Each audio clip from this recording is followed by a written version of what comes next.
Welcome to the All Sorts podcast, where we uncover these kind of like hidden gems of history, the stories that really make you tilt your head and just be like, wait, what? And today we're going deep into one of those stories. It's called the Battle of Castle Itter. So, okay, imagine, right? It's like the end of World War II. You're in this beautiful Austrian castle. Picture it. And here's the twist, right? This isn't some fairy tale. This castle, it's a prison, and it's holding these like French VIPs, right? Guarded by who else? SS troops.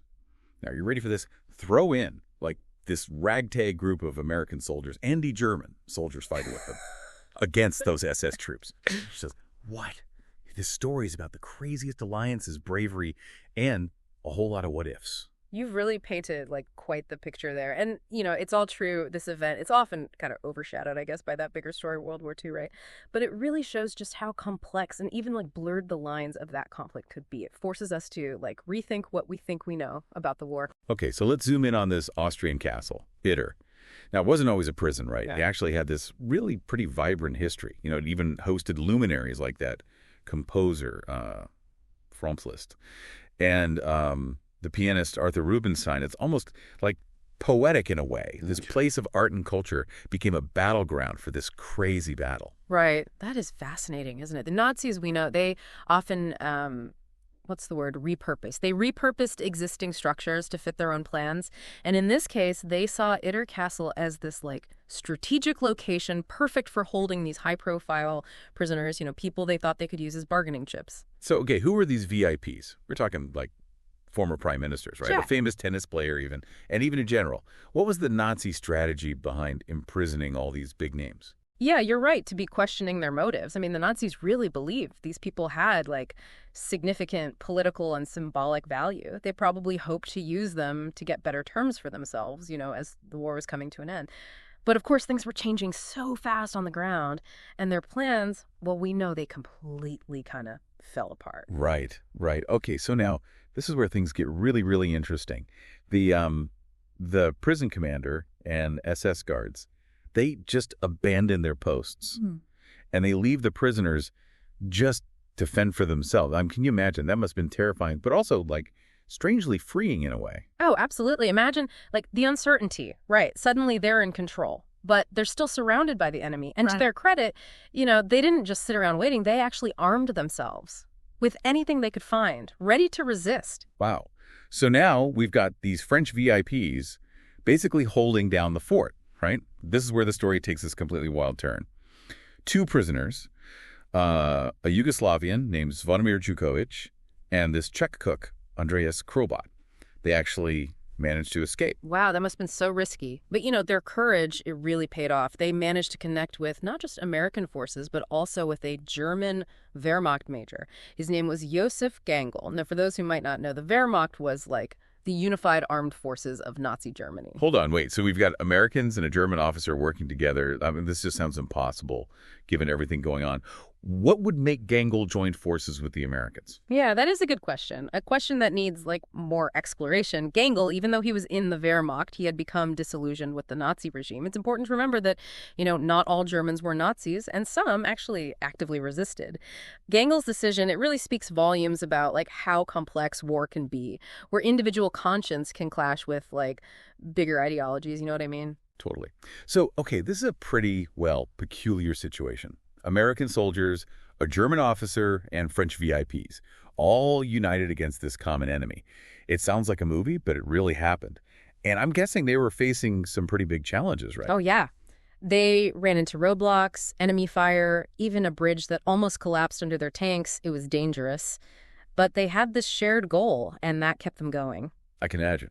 So the transcript mentions that things at the castle were getting really, really bad, with the SS launching like a full-on attack. It seems like the SS, they just weren't going down without a fight. Yeah, that's really important. The SS, they were known for their fanaticism and brutality, and they saw Itter Castle as more than just a prison. It was like symbolic for them, and they were determined to take it back, even if it meant a last stand. Against impossible odds. And the defenders at Itter, they were seriously outgunned.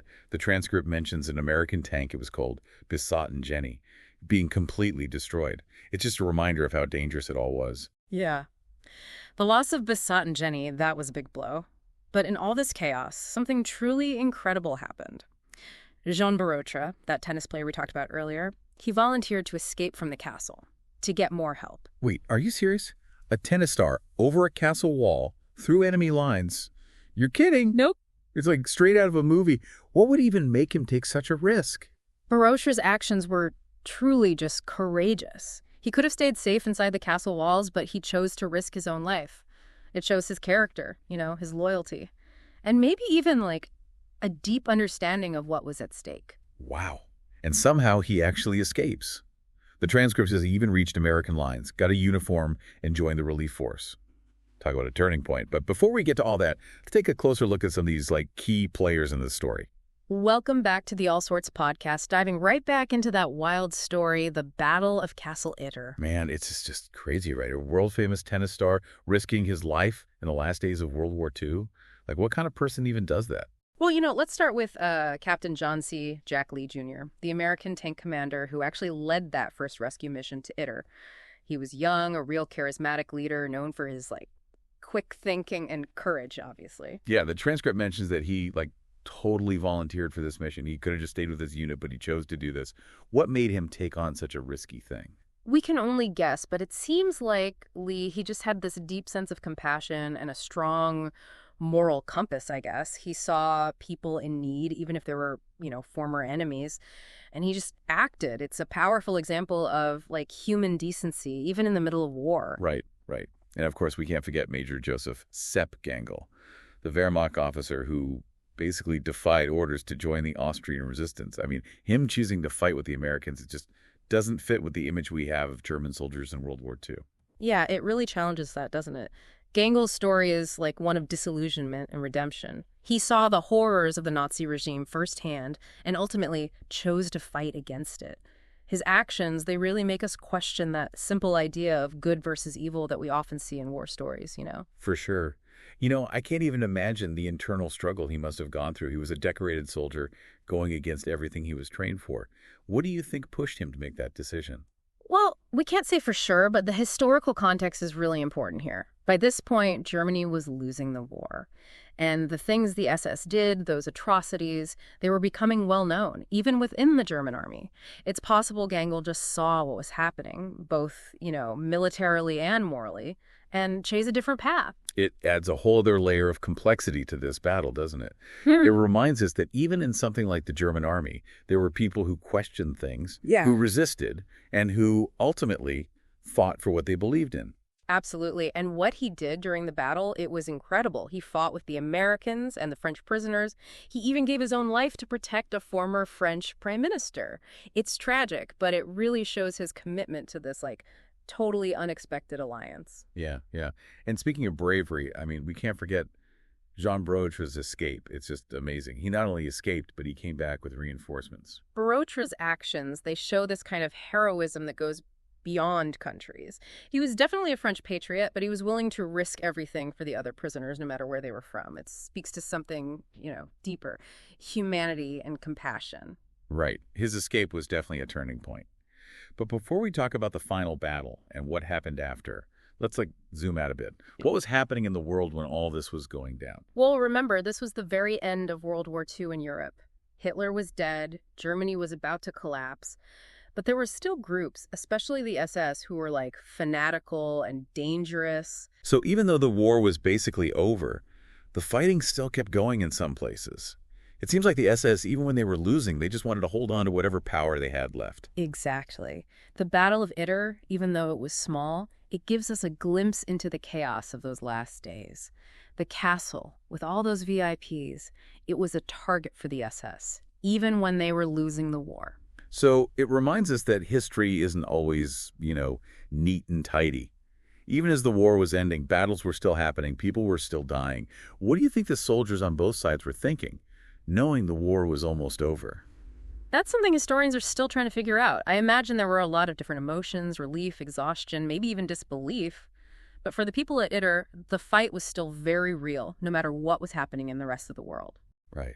It just shows how different people's experiences can be, even during these big historical events. Yeah. Okay, so before we move on to the end of the battle and what it all means, let's take a moment to think about what we've learned. Okay, welcome back to the All Sorts podcast and like the final chapter of this crazy story, the Battle of Castle Itter. We've covered so much, right? These unlikely team-ups, bravery, and just how blurry the lines can get in war. But what happened after all the fighting stopped? What was the aftermath of this, well, kind of unique battle? So in the immediate aftermath, the remaining SS troops, they were like rounded up, and the French VIPs, after all that, captivity and this whole ordeal, they were finally free. I can't imagine what that must have been like for them. Yeah. Relief, joy, maybe even just disbelief. Oh, definitely. And for the American soldiers, it was a victory, but kind of an unusual one, right? They had fought side by side with German soldiers, something that would have been like unthinkable just a few weeks before. Must have been pretty surreal. Yeah, and then we have Major Joseph Gangle, who unfortunately died in the battle, defending people who not that long ago were considered his enemies. Mm. His story really gets you thinking about the kind of moral side of war, It does. Gangle's decision to switch sides, to fight for what he thought was right, even if it meant dying. It really shows how strong individual conscience can be, even when there's so much pressure to do the opposite. It's a reminder that war is never simple. Right, never black and white. So what happened to the castle? What became of Itter after all this? Well, Itter Castle eventually went back to private ownership. Today, it's like a silent reminder of what happened there. A symbol of the crazy alliances, the bravery, and the sacrifices made right there inside those walls. It's kind of poetic when you think about it. This place that used to host famous musicians became a battleground that, changed how we see World War II. Yeah, it really does. And the Battle of Itter, even though it wasn't a huge battle, it still fascinates people today. It makes us question what we thought we knew about war, about heroes, and about the choices people make when things get crazy. So beyond just the historical facts, what can we learn from this whole event? What's the bigger meaning of the Battle of Itter? Well, I think one thing is it's a story about unity and working together. Americans, Germans, French prisoners, all fighting on the same side. It shows that even when things are really divided, we can still find common ground and form the most unexpected alliances. A message that seems especially important today, right? When there's so much division and conflict in the world.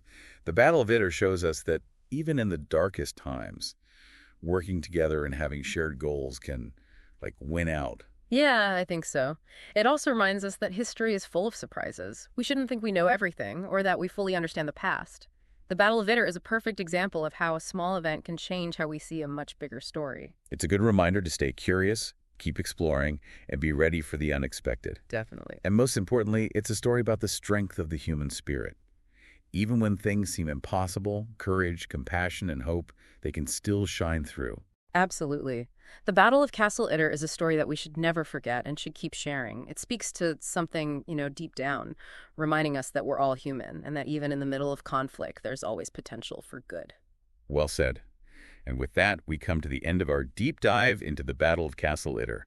But before we go, make sure you like, share, and subscribe to the All Sorts podcast on YouTube. We're also on X, Instagram, and Threads. Your support helps us keep exploring, keep asking questions, and keep sharing these amazing stories. And if you're interested in this story, leave a comment below. We'd love to hear what you think. Until next time, keep those minds open, stay curious, and keep adventuring. This is the All Sorts podcast, signing off.